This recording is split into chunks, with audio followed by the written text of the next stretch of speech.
Dans le jargon du freestyle, on appelle ça envoyer du gros. C'était cette semaine au championnat de Belgique de ski et de snowboard freestyle aux Deux Alpes, quand des riders s'envoient en l'air.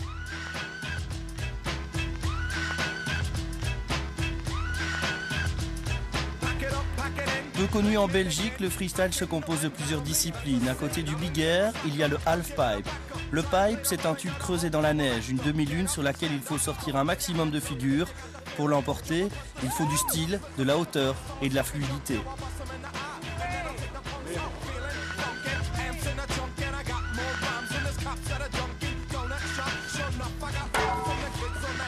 Nouveau venu dans le freestyle, le border cross, sorte de motocross des neiges, une piste, des bosses, des sauts et des virages surélevés.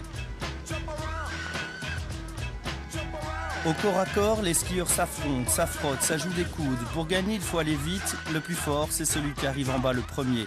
En Belgique, point de montagne, alors skieurs et snowboarders s'entraînent sur des pistes artificielles.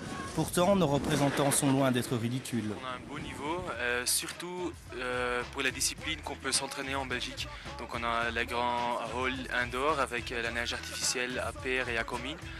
Et là, on peut s'entraîner beaucoup. Et depuis l'année passée, on a travaillé beaucoup avec les jeunes. On a un jeune maintenant, il a 16 ans, il est 13e sur la Coupe du Monde en Big Air. Donc c'est pas mal et c'est le but en fait de la fédération, d'avoir quelqu'un sur les Jeux Olympiques à Vancouver 2010. Mais figurer au plus haut niveau avec des moyens limités n'est pas chose aisée. Catherine Hart, une flamande de 30 ans, fait partie des meilleures riders européennes. Au jour le jour, pour s'en sortir, c'est la débrouille. Le ski freestyle en Belgique, c'est vraiment petit, mais ça monte chaque année. J'ai trouvé des sponsors aux Pays-Bas aussi. Une saison, c'est vraiment un petit budget. Alors comment tu fonctionnes? Oui, je gagne des compétitions et avec l'argent que je gagne, je vis. Si tu rates le podium, tu n'as pas d'argent, mais heureusement, j'ai juste gagné assez pour faire une saison. Mais pas de luxe alors? Non, pas de luxe. Non, vraiment pas. C'est une petite chambre et c'est tout. Tout pour le ski? Ouais, tout pour le ski. Vraiment.